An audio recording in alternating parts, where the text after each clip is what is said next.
Well, good evening, everybody. Welcome to the Sphons CCW Live Show. Obviously brought to you by Sphons CCW, Minerva Sportsmans Club, and thisandthatdistribution.com. Got a bunch of cool stuff for you tonight. Going to talk about some new things we're going to try with the show, and we got a lot of stuff here on the list for you, so we'll get right into it. Classes. Actually, this is a good problem. A lot of people, exercising their Second Amendment rights. We've got a couple spots left in the Pistol Fundamentals class on January 19th. But the CCW classes on January 18th and February 8th are actually full. The 16th has got 6 slots left. 6 slots left, so it's half full. The March class is filling already. It's 7 left on that one. 7 left on that one, so It's getting pretty full too. if you're wanting to get in on a class, get to the website, SphonsCCW.com, and get signed up or get into the store. We've got a couple slots left in the February 22nd, 23rd defensive pistol yet. So if you want to get in on that one, we're also running a special rest of the month on our website. If you sign up on the website for $130, you can get a CCW class and a defensive pistol class. And if you want to, Dad's already got a CCW, wants to do defensive pistol, but Mom wants to do the CCW, you can split that up. So there's a bunch of different things we can do for that. 516 and 517. 516 is going to be NRA basic pistol. That will qualify you for your concealed carry license. 517, we're going to run the pistol instructor class. So if you're interested in becoming a pistol instructor, then get to the website and get signed up for that one.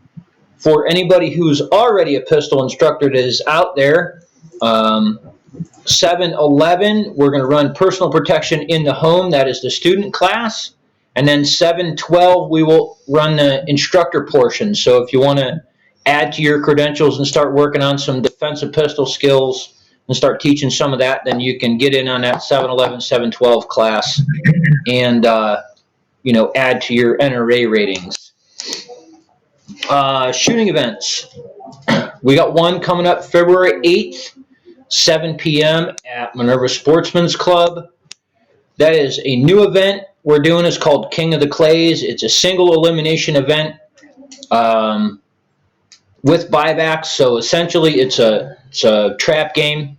If you head over to the Minerva Sportsmans Club's Facebook page, you can check out all of the rules for that. $5, $10, and $20 classes, I do believe. Yeah. Yep. So everybody's welcome. It doesn't matter whether you're an amateur or pro level shooter. Come on down, have some fun. 50% payback on that event after you pay for the birds.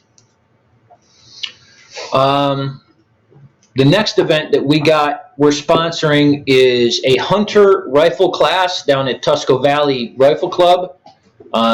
Essentially, that is any hunting style rifle. ARs are welcome. It's got to be a factory rifle, no modifications, up to a 24 power scope. So you're going to shoot 200, 300, and 400 yards at varmint targets. We're shooting for group size. It starts in April. It's going to be $10 a round. Excited about that. It seems like it's going to be a lot of fun. If you want more information, shoot us an email. I will have sign-up information and directions and stuff about that event, probably on our Facebook page. Like I said, we're sponsoring a portion of this event. It is a cash prize event, so head on down there, check it out, see how that works out. The other thing we're going to do is I'm setting up with the Chamber of Commerce. I got an email back from her and have got some interest in doing a small business spotlight on the show. Maybe 3 to 5 minutes. Small businesses from the area, who they are, what they do, what they're about. You know, just so that we can learn about the different things that are in our area. I know the Minerva area, the Carrollton area, East Canton, Robertsville, Homeworth, South of Alliance. There's a lot of mom and pop shops, I would say.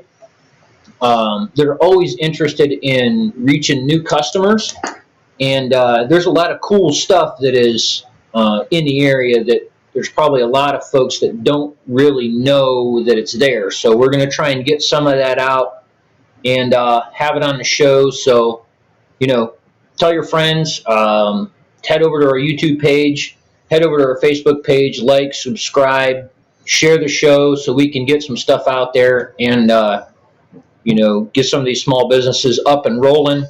Heart of America. So, cool fact is, for every dollar you spend at a small business, locally owned business, 60 cents of that dollar stays in your area. So it helps out the local economy a ton. What do we got? Yeah, that's a lot better than giving your money to Walmart. So Yeah, or Target or someplace like that. Right. So Amazon, they got plenty of money. Yeah, they got plenty of money. So, we got carry tips for you guys. I got this one here. Develop a defensive plan beforehand. This is something that is kind of left out when people first start showing up for classes and thinking about carrying a firearm. We talked last week about, you know, having different levels of force for different, you know, levels of problems that you're going to face. You're 5 times more likely to be in a non-deadly confrontation than you are in a deadly confrontation. So develop your plan beforehand. Use your escalation of force tactics, whether you got pepper spray or a taser or, you know, a little bit of self-defense training or something like that. Look for escape routes. You know, an absolute 100% win in any situation is one that you never got in to begin with. So absolutely. If you can turn and walk away, turn and walk away. Get your family members involved with this kind of stuff. Don't expect, you know, you're out with the wife and there's a fight at the bar that you're in. Don't expect that she's going to exactly know what you want her to do to get out of that situation or handle this situation. So you got to make it a point to discuss that stuff. It Kind of could like be them. Yeah, all those members of family that you have that, you know, even your kids when they start getting old enough to kind of maybe understand, you know, some of the things that you might be able to say, okay, give them simple commands and they can follow them. You know, your kids, your wife, all the people that you're going to kind of be around. You know, you want to communicate with them what kind of a game plan is, and you know, you're swinging into the mall on Saturday night, and you know, pull into the parking lot. You've had these discussions. You know, you should have had these discussions before, and maybe worked on some stuff. You know, with your wife, your girlfriend, or you know, whatnot, of what things to look for and what to do as far as, you know, like what the game plan is, you know, if somebody does this, you know, we're going to try and find this, you know, we're going to try and find an exit and, you know, cover or whatever's going on, kind of the standard baseline of, right. Well, if somebody starts shooting, this is what you always do, but, you know, you swing into the mall and you're like, hey, we're going to go here, here, here, and here. Well, have that, you know, bridge that conversation again, you know, have a little chat with them before you even get out of the car and be like, do you remember that, you know, all these stores on the outside edge, you know, they got an outside exit. So there's lots of escape routes out of, you know, the mall, or, you know, where is the exits? Well, not to mention the fact that on every mall that I've ever been in, right inside the door when you come in, there's a map of the mall. Mm-hmm. And you can set some of that up. You know, if something happens and you're on this side of the mall, go here, or we're going here if something happens, you know. Yeah. And so, you know, have that planned beforehand and communicating that together, because you can't expect people that you're with, that if something happens, them to be able to just, nobody's going to be able to just jump right in and follow along if they're, especially if they, No. And if they don't know, they don't know. Yeah, exactly. And nobody's a mind reader. So. Yep. Some people claim they are, but You guys got anything to add?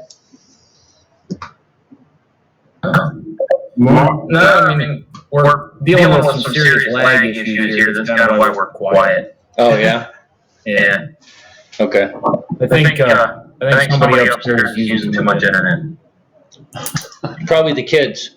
Yeah. They're on Fridays. Yeah. All right. So, in that, understand the legal ramifications of your actions. That's a big thing. There's a lot of information that's out there. There's a lot of resources that are out there that are correct. There's also a lot of incorrect resources. There's also a lot of stuff that you're just not going to want to listen to. We've heard the gamut of all of it. It would take months to get through all of the junk that is out there. And you need to understand these legal ramifications of defending yourself well before finding out that you were not justified in your actions. So we got the Attorney General's Handbook that's out there. Plenty of sites and resources are available. USCCA, Law Shield. Send us an email, whatever it might be. Understand the legal ramifications of your actions. It does you no good to win the physical fight and then spend 10 or 15 years in jail over it. Yeah, absolutely. Playing right into that is our shooting tip for the day. And this is really not a shooting tip. It's more of a training tip that goes right along with the carry tip. And this is grab a partner. You can do it in public. You can do it in your home. Identify your exits. Identify cover and concealment. And develop your plan. Settle on common communication phrases. Hand signals. Simple commands. Move left, move right. Duck, down, up, stuff like that. That way you're not trying to have a complicated conversation in the noise of possibly a screaming crowd, in, a stressful situation, and so on. So, make sure that you get that out there. Look at your house, develop a plan. Do you have a hobby or function that you go to on a weekly basis? Are you a churchgoer? Lord knows we've seen plenty of that kind of stuff happen. Yeah. So, develop that plan and then, get everybody that's around you on board with it. Some stuff to, check out is, and questions to ask. Who knows first aid? Who's going to be the designated 911 caller? Who moves too slowly to evacuate on their own? Do we have elderly or children that need help? who's going to help them? Who's going to help these people? Where are the exits located? And then, lastly, stuff like fire extinguishers and fire alarms. Fire extinguishers are very useful tools. They can be used to put out a fire. They can also be used to blind an attacker, smoke screen some stuff, fill a room full of that white CO2 powder that they got. I don't know if you ever set one off in an enclosed space, but it pretty much destroys your ability to see anything. Yeah. So, Smoke bomb. Yeah, smoke bomb. I mean, don't be throwing smoke bombs in church. I'll tell you that much. No. But a fire extinguisher would be great. And as far as like the communication and stuff, you kind of do want to keep it, like he said. You got basic commands and hand signals and stuff like that. Everybody always knows, the old cliche acronym. The KISS acronym. Keep it simple. Yep. And you want to keep all that stuff. Hey, look at that. Hey, welcome, Mr. Mike. Yes. We got Mike from Mike Guns and Gear. and you need to, you know, a lot of environments, they use different types of communication. Well, that routine communication that people have, I mean, essentially what we're doing now, we're having a conversation, we're talking. Mm-hmm. When things go bad, you don't need to use stuff like that. You don't want to get too overly complicated, get into too long a conversation, anything like that. Well, not Quick, to mention, concise, pertinent information. not to mention the fact that, you know, say, you know, if you're in somewhere, a gathering of a group of people, whether it be the mall or the church or a birthday party or whatever, something happens that's serious, everybody's adrenaline is just peaked, and nobody's hearing what you're saying anyway. So hand signals, you know, would be a good idea right then, just because, you know, if your loved ones or who you're with, or say at a mall or something, and something goes down, they're gonna, if you've already planned this in advance, they'll already know that down is down. You know, you're going like this, whereas no one else is gonna. Yeah, exactly. And we always give the people advice, even if, like, to take this, you know, even to the gun range with you. Yes. Talk to your targets. Right. You know, it's one thing that, you know, when you're focusing on trying to, you know, even at the gun range, you're focusing on trying to do all the other things and, you know, shooting and moving and stuff like that. As you start to build the confidence with those skills, and, you know, your manipulations become second nature, and you start gaining that, you know, level of confidence. Communicate with your targets. If you're going to the range with other people, communicate with them, you know, while you're doing all those things. So you know, it's still training. It's no different than trying to build on your fundamentals training. Until you actually get it good and right, you're not going to be able to just instantly, if something happens, be able to just communicate like that's what you've always done. Well, how many times do we see in a defensive pistol class or defensive pistol scenario where somebody can draw and fire on their target, not a problem. But as soon as you get them to talk, like say stop, the whole dynamics, the whole pistol fundamentals goes out the window just because they said something that is an easy to do thing, like stop or go or you know, leave me alone or something like that. And the entire mess just goes out the window. You got to start from square one. Yep, absolutely. So that's a good thing, because, you know, even it doesn't matter how good you are at your fundamentals and how good a shooter you are. If you're in your zone and you're not hearing, it could be a ceasefire 20 feet down the line because somebody got hurt or whatever, and you're still going at it. Yeah. So you have to be able to recognize that. Yeah, you got to turn the computer on before you turn the trigger finger on. Yes, yep, absolutely. So, anybody got anything to add to that one? Looks like Corey and Ron. Last time I went to the range and started talking to my targets, people looked at me funny. Oh, they always do, Mike. It gets kind of funny. People, sometimes the people will leave like, man, this guy's kind of wacky. Yeah, but that's okay. Oh well, they'll get over it. Yes. Well, the ones that leave normally are the ones that have little or no training anyway. Yeah, so, generally. One of the first times I met Freddie, I was down there yelling at pieces of cardboard. He came up and asked if everything was all right. Yeah. Freddie down there doing some training. Oh, okay. Freddie Bennett asking you if everything's okay. Yeah. If you guys don't know Freddie Bennett is a super dude, but his outward appearance is a little intimidating when you first meet him. So he's a pretty big boy. Yeah. Yeah. All right. I think people be too afraid. There is a real human underneath that hair. Yes, yes, there is. Yep. And he's actually a nice guy. Oh yeah. Yeah. All right, on to our defense video. Let me see if I can actually accomplish this getting up here. This is actually, I got this from the Canton Rep. Believe it or not, they have a YouTube page.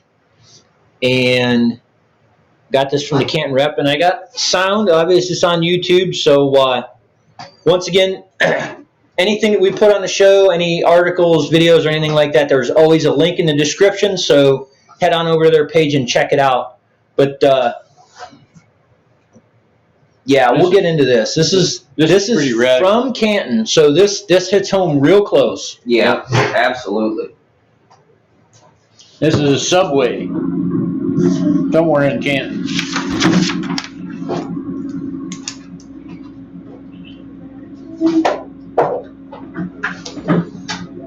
I probably know the guy committing the crime too. Really?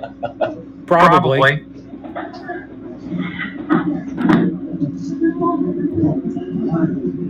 It gets pretty violent.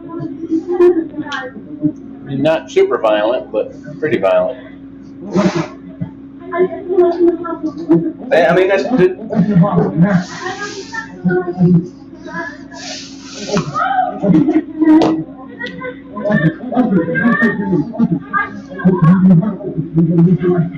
So, as we look at this here, how many perpetrators have we got going on? there was two that dove over the counter. Now, One's in the back. one's in the back, right? You can't off camera. Yeah, we don't really see him. Yeah. And obviously that guy's got a firearm. Yeah. Looks like he's got some sort of revolver. The thing is, he's not looking at that woman the entire time. And we talked about draw speed, being confident with your gun. Yeah, right there. He takes a whack at her. So these guys are absolutely there to do harm if they do not get what they want. Yeah, she's trying to open a time lock safe that you can't open. Yes. You know, the Brinks guy's the only one that can open that. So as we get through this here, I mean, I feel bad for these girls. We're going to go back kind of to the beginning here. You got one guy jumps the counter, second guy rolls over the counter, both of them armed. They go in the back, pull the employee, she opens the drawer. Now, we would never advocate for you to defend property, but that's why we look at this stuff. We already know they're there to do harm if they don't get what they want. So this has changed from a property defense situation to a you're defending yourself situation. So she's putting the money in the bag. Now, right here's where I have issue with the entire thing. Had this second woman been properly trained and had the ability, she has got ample opportunity to defend both of these people. You have two perpetrators, one that's around the corner, not in view. And yeah, not only is his focus, the perpetrator's focus, on her, she has opportunity for a defensive maneuver this way into this cooler. Yeah. Now his focus is now on the person standing behind the cash register. Here's her opportunity to mount a defensive maneuver this direction. The problem is neither one of them have any defensive tools on them. No pepper spray, no tasers, no knives, no firearms. They do that big old Subway knife, don't they? Yeah, they do, but obviously Probably no skill with which to use it.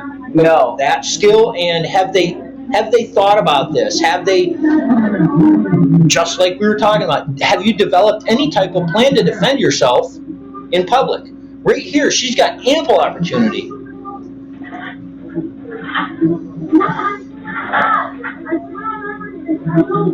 These guys just you can see it in them. They just kind of just sat down and gave up, like they had yeah. One of the first things that we have to learn when defending ourselves, along with our families, is the mindset. The mindset has got to be correct here.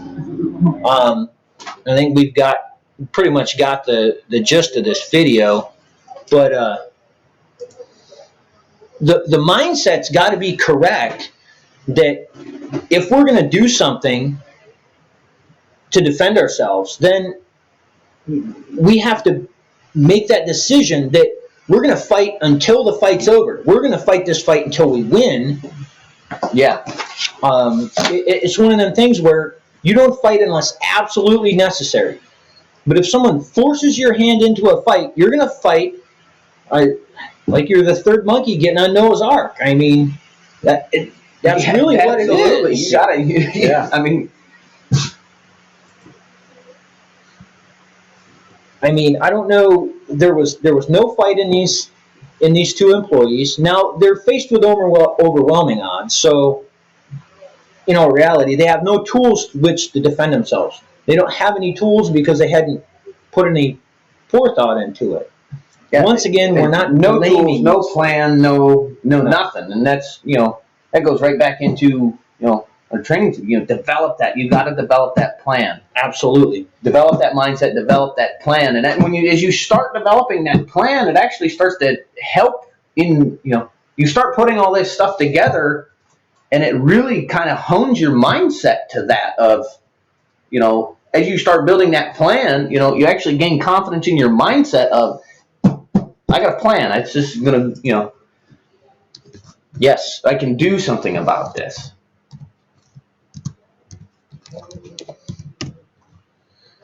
Oh, and I can't type tonight.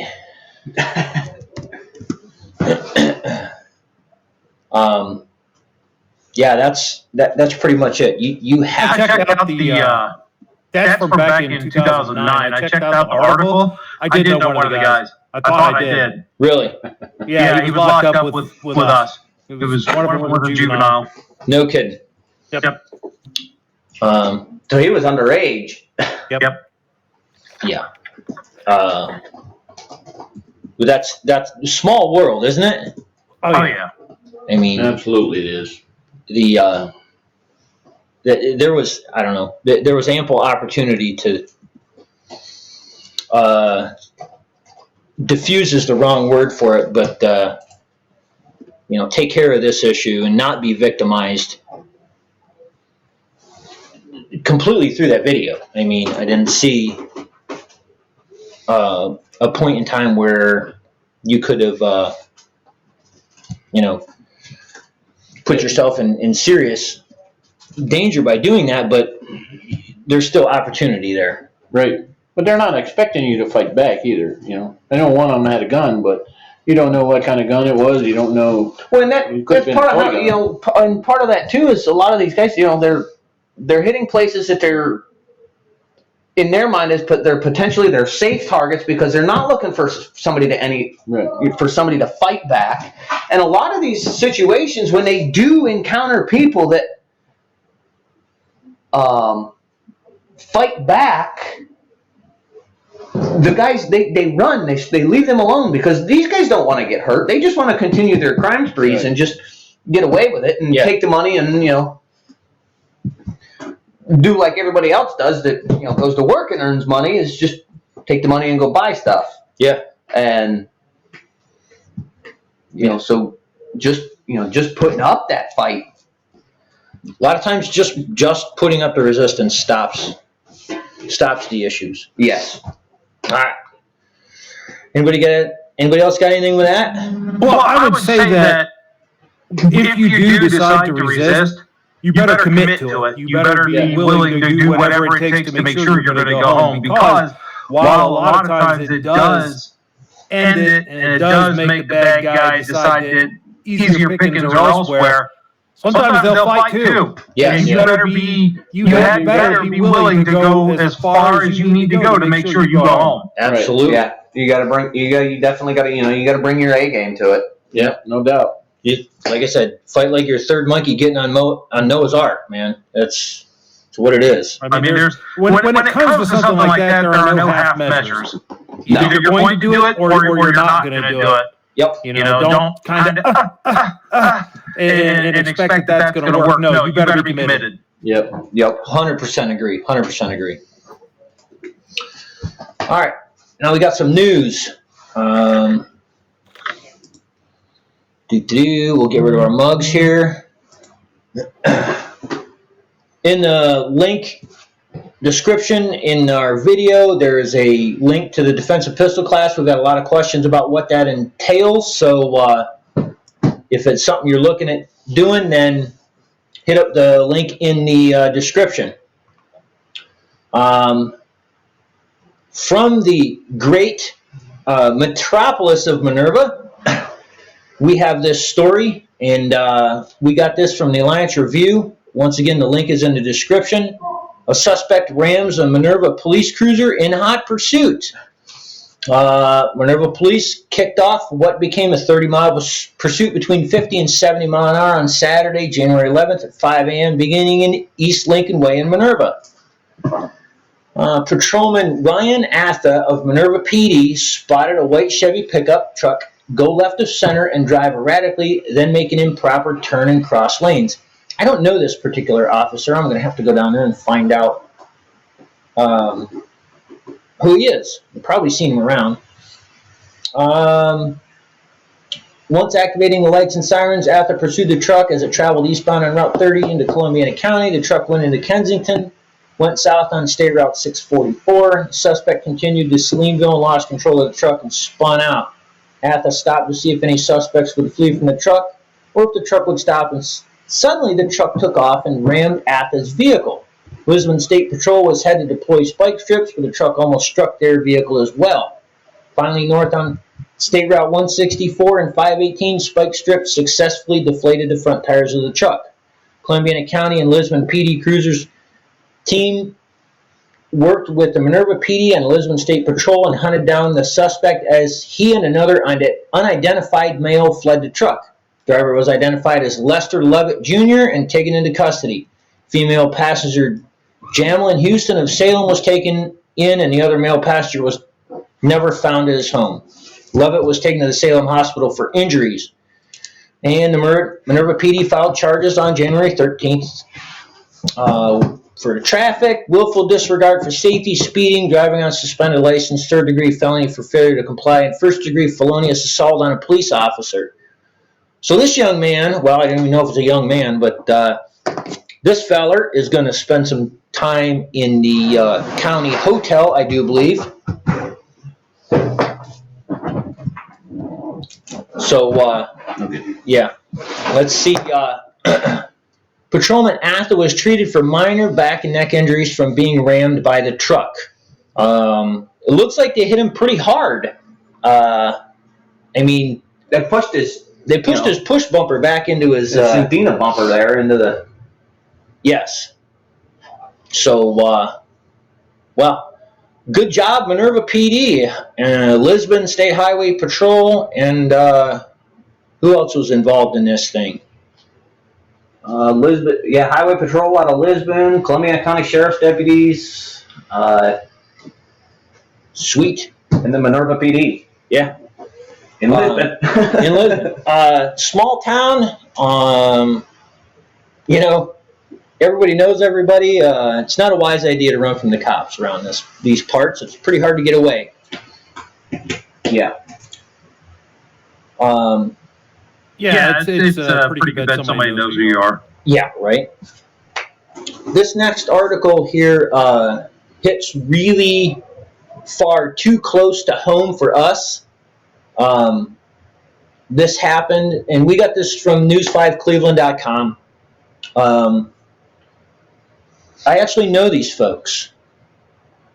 Police arrested a suspect accused of stabbing a caregiver to death at Jackson Township group home. Woman died after she was stabbed while walking to her car outside of a group home in Jackson Township on Sunday night, according to Stark County coroner. Suspect is in custody and has been charged with the killing. The stabbing happened around 10:15 on the 6800 block of Lane Avenue Northwest. The victim was identified by the coroner as Lisa Isom, 51 of Canton. She was a caregiver at the group home for developmentally disabled adults, according to police. Jim, her husband, is a customer of ours, and he's been through several of our training classes. His wife did have a license to carry. Because of the nature and the laws in which her profession, the profession she was in, she was legally barred from carrying her firearm. Jim has already contacted Rod here and said that he 100% believes that had she had her firearm with her, she would still be with us today. So that's my wife is in the same type of business that she's in, so I think this is going to end up in a letter writing campaign to the State House to make sure that these folks have some type of defense against this kind of stuff, because this is absolutely not the first time, and unfortunately probably not the last time that this type of thing is going to happen. Just to cover the article a little bit, the person who stabbed her was a resident of the group home, and it was, I would imagine, probably mentally disturbed. So once again, folks, stay vigilant, keep your head on a swivel, and carry something that is available to defend yourself against people who wish to do you harm. Yeah, absolutely. Carry, something. Yes. If you can't carry your gun, go with pepper spray. There's all kinds of different, the innocuous, the hardened pens. There's a lot of different There's a ton of things. stuff. The way I see it is, if you're not disobeying the law and you're only disobeying company policy, well, you were looking for a job when you found that one. I feel the exact same way. Yeah, me too. And this also goes back to mindset, as you were talking about earlier. You have to have that head on a swivel. You have to have the situational awareness, but you also have to have the determination that, particularly if you work with a population that or even in like a convenience store, or a restaurant like the Subway folks, if you work in an environment where you may be subject to attack, you better have that mindset when you come in that you're going home. For those that don't know, I work in corrections, and one of the first things that I decided, and this was driven home to me right from the academy, was you need to make sure that you understand that you're going home tonight, no matter what it takes. It doesn't matter what you're allowed to do. It doesn't matter what you're supposed to do. It matters that you're going to go home. And that's that, period.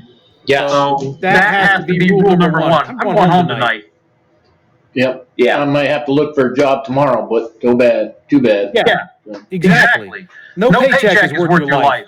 Yeah. Nope. Yeah. Absolutely. And not. now, when it comes to legal entanglement, you have to decide that for yourself. Be it in corrections, I can't carry weapons at work. Mm-hmm. And it's a felony for me to do so, so I choose not to.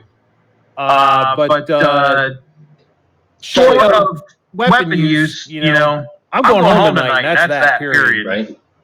Yep. And I would imagine you probably thought really long and hard about that decision. Oh yeah. Life. Yeah. But there's always improvised things you have. Absolutely. Let me turn my Right here. camera on. Pen. Yeah. Pens are great defensive tools. Pens are great defensive tools, as are flashlights, man. Yes. Yep. Yep. You got it. And I gotta carry this to be able to do searches and whatnot, bed checks and everything. And this little stream light puts out enough light to disorient someone. And well, Yeah. made out of aluminum. Right Yeah. there's mine. Stream lights in our pockets. All of us. Yep. You come something to that Better thing. than nothing, Yes. Yeah. Uh, $20. the thing is, sometimes mounting any resistance works. The thing is, when you're faced with a life or death situation, you don't have anything to lose at that point in time. Yeah. But your life. So it's just I'm not saying, in this situation, a flashlight, take a flashlight to a knife fight would have been a good idea. But something's better than nothing, you know? Right? Yeah. Well, getting into any fight's never a good idea. No, the best one is the one you don't get into. Yeah, absolutely. You got a greater than zero risk of bodily injury or death.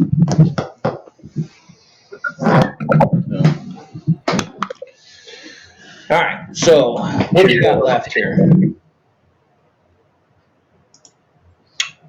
Bomb threat evacuates a Dollar General and a gas station and pharmacy in Kinsman Township. Allegedly, a bomb threat Thursday prompted an evacuation investigation in Kinsman Township.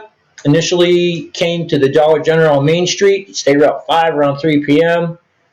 That a bomb was going off in 10 minutes. Dispatcher said the store was evacuated as well as the main discount drug and Marathon gas station next door. After asking 5 different departments for a bomb-sniffing dog, authorities finally got one 15 minutes later from Geauga County.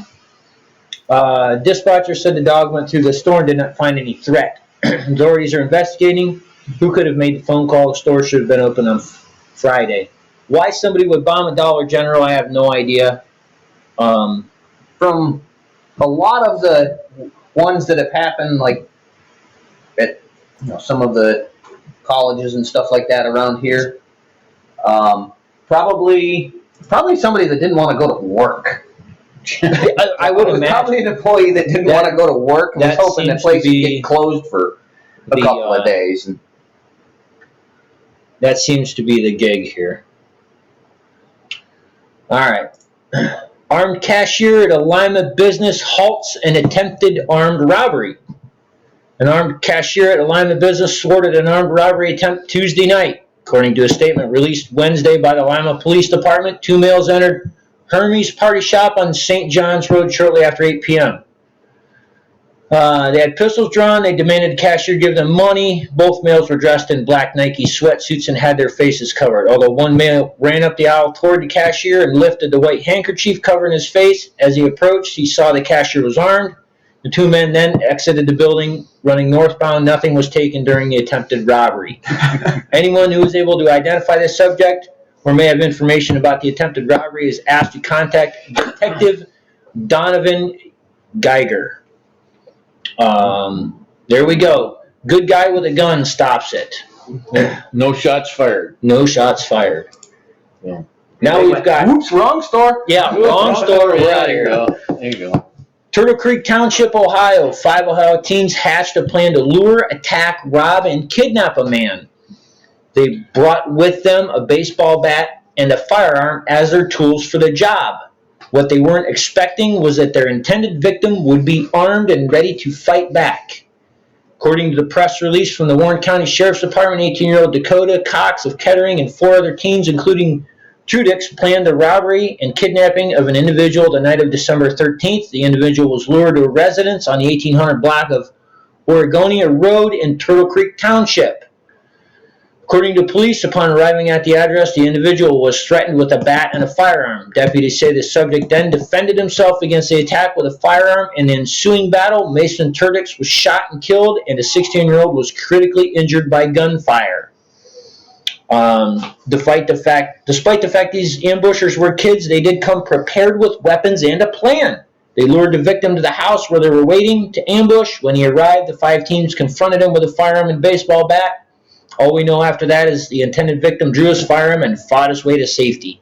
So here's Article 2, a good guy with a gun. I don't know whatever would have possessed these teens to do this. I don't know if there is power. That's what got me. Yeah, I don't know.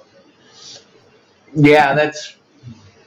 What there has to have been a backstory with this, that they had to have known each other somewhere or another. I mean, I'm not just going to go to somebody's house because they asked me to.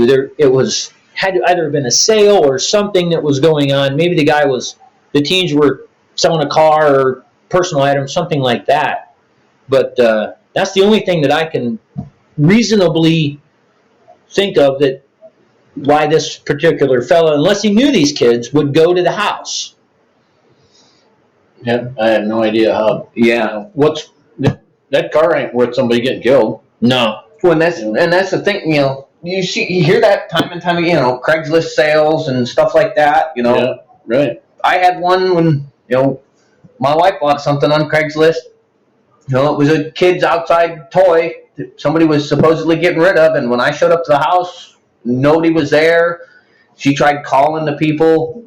Everything sounded just weirdly suspicious. Just one of them feelings where, you know, you could kind of got the hair bristling, and you know, the house is dark, but their husband's home supposedly. And I just said, I called my wife, said, forget it. I'm going home. We'll just go get a different one. Right? And away I went. So. What do we got here? From the Akron Beacon Journal. Powhatan Point, Ohio State Highway Patrol troopers shot and killed a Pennsylvania man holding a woman at gunpoint after a lengthy chase that topped 100 miles an hour. The shooting occurred Thursday morning along Ohio Route 7 in Belmont County. Joshua Roberts, 41, of Meadville, Pennsylvania. Wow, Meadville. This small town stuff, it just keeps coming up. Died at the scene after being shot by 2 troopers, said Lieutenant Craig Sveeten, Highway Patrol spokesman. The chase began in Monroe County after troopers checked the license plate on an SUV at a rest area in Monroe County. They discovered the vehicle had been stolen in PA. Troopers tried to stop the SUV driven by Krista McCoy, 34, of Greenville, Pennsylvania, after it left the rest area. A 19-minute chase at speeds of more than 100 miles an hour ended up when the SUV ran over spiked stop sticks and crashed into a guardrail. After initially refusing to leave the vehicle, Roberts emerged from the SUV holding McCoy at gunpoint. The troopers shot him when Roberts ignored orders to drop his gun and continued to approach them. McCoy was grazed in the shoulder by the troopers' gunfire. So, good job, guys. This lady's probably got a sore shoulder, but she's going home tonight. No, she's not. You're going to jail. McCoy was jailed in Belmont County on an arrest warrant and will likely face charges. Well, apple don't fall far from the tree, I guess, huh? Forget about it. Yeah. And then move on. So, Yeah. You got yeah, I don't. And normally they don't miss. Yeah. Don't miss. The amount of stuff that we've seen, the industry is developing behind the lady shooters. There's some good brand names out there. I mean, if you take a look at the purse market, the holster market, belly bands, jackets, even belts designed for women for carry, Clothing lines. Smith & Wesson's developed a series of guns for them, for Pete's sake, because it was mainly the ladies' market that said these are too hard to operate. Mm-hmm. Yeah. I mean, there's this whole plethora of things popping up for the women's market. Well, Smith & Wesson really put every other manufacturer in a hole by doing that, with as popular as those guns are. Yeah, absolutely, yeah. I mean, how many times do we have people walk in here and say, well, I'm trying to get my wife to buy a gun, but I'd like her to shoot some stuff. And we go, okay, we'll have some stuff to shoot for her. Right. Guys, don't buy your wife a gun, ever. No. That's a bad idea. I can generally tell you which one they want. They want a Shield EZ380 or the 9, but I'm not going to stand there and tell you, well, buy this. That bring her in and let her shoot this, and then let her decide. Because there are exceptions to the rule. Every place there's exceptions to the rule. But the amount of stuff that's out there, we have lady-only classes, we have lady-only shooting clubs, Facebook groups, and YouTube channels, and other social media platforms and websites, and just this amazing amount of information and stuff in this, market segment. And we've always said that mom generally controls the purse strings in most households. So, it helps to get your wife into shooting if it's a hobby that you enjoy. Yeah. She has fun. Absolutely. No doubt about it. Yeah, absolutely. Yeah. You might find out you get to spend a few more bucks on the range toys and spend a little more time down at the range. Yeah, absolutely. It's it's one of them things where we're kind of into it, immersed in it, but that it's actually fun for them, and as fun for them as it is for us, and show them different stuff, and they show us different stuff that they learned, and et cetera, and they have a real pride in how they shoot, and that's a good thing, it gives them confidence and in their abilities and stuff. So and an ability to defend themselves. Absolutely. So, yeah, they start to develop that confidence in their actually shooting skills, and they go, well, hell, I can actually do this, and then that mindset starts to kick in. Well, what's next? Well, now I'm gonna, well, now if somebody does do something, I am gonna do this because I already know that I can. Yeah. So it's really a good thing. Absolutely. So. Yeah, I told you that guys last night, who of course bought that Shield M&P, or that M&P 9, and first thing your mother says was, well, now I need a belt and another holster and another mag carrier. It's like, wait a minute. So you bought a 9mm Smith, and she got a new gun. Yeah, that's about it. That's what it is. Yeah. All right. Product of the week. What do we got? We got a VersaCarry. We got VersaCarry holsters. These are a pretty good product here. Leather holster. This one here is right hand only, but it is, I'm assuming, no, that's just inside the waistband. It could be outside the waistband. Yes. Inside or outside the waistband. Inside the waistband with these clips on the back. You slip over your belt and top of your pants, and if you want to wear it outside the waistband, you run the belt through the loops and go about it that way. Take these off. These are all Chicago screws, so they have a little screwdriver head on each side, so you can adjust them. And you can change the cant on these quite a lot. Different holes in here by just moving these screws around, and they work pretty well.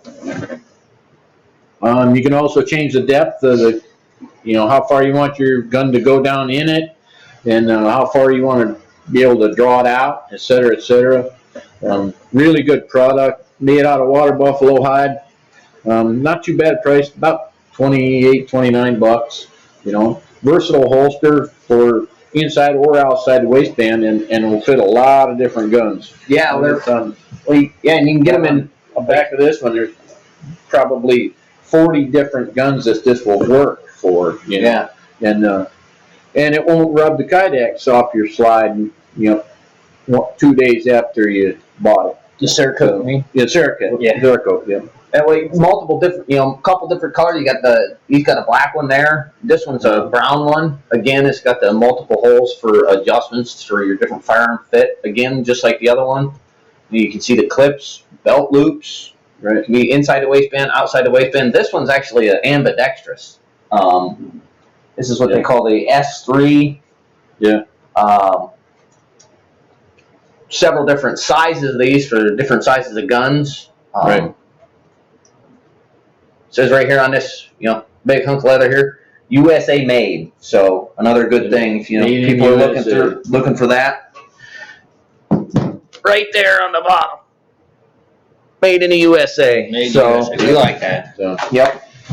People out there looking for something that's made in America. Well, good quality product. Yep. Awesome.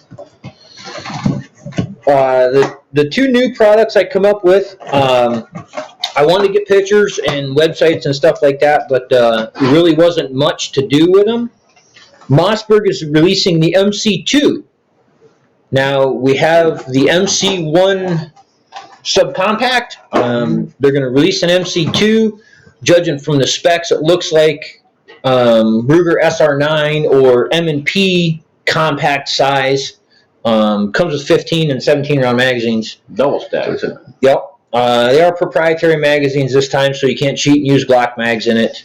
It's a pretty good looking gun, flat face trigger. It's supposed to have a 5-pound trigger, short reset.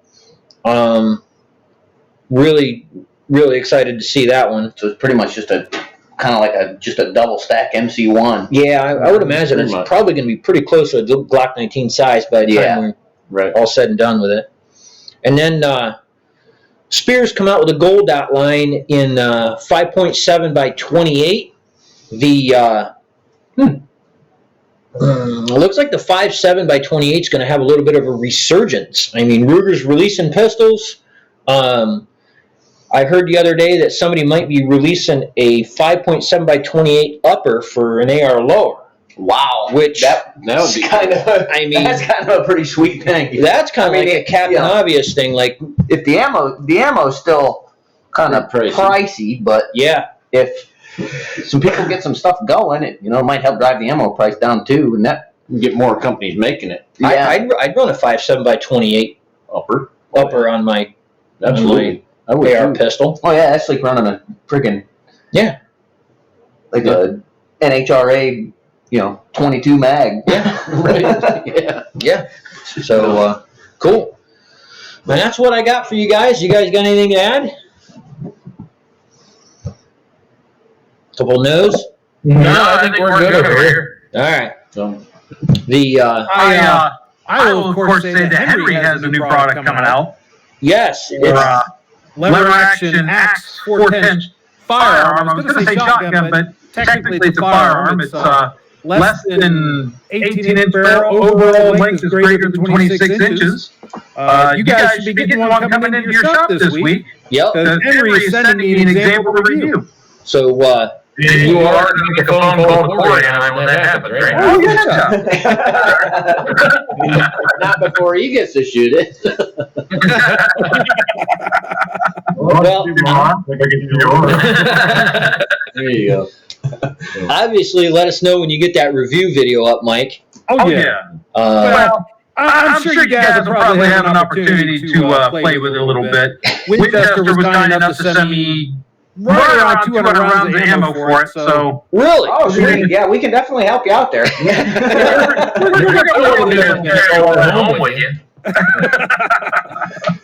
Oh, yeah, you can't carry ammo home from the range, man. Especially when, no, that's impossible. Nope. It's all about safety, Mike. It's all about safety. Yeah. It don't hurt your back. Exactly. Yeah, don't hurt your back carrying ammo. Awesome. Well, all right, guys, that's what we got for you. Ryan and Corey joining us. Mike from Budget Guns and Gear Reviews. Head over to his channel and check it out. He's got a website too, Facebook page. Thanks for spending your time with us, guys. And everybody have a good weekend and stay safe. Hey, thanks for the invite, man. Yep. Sure. Thanks. See you, Mike. See you guys. Thanks.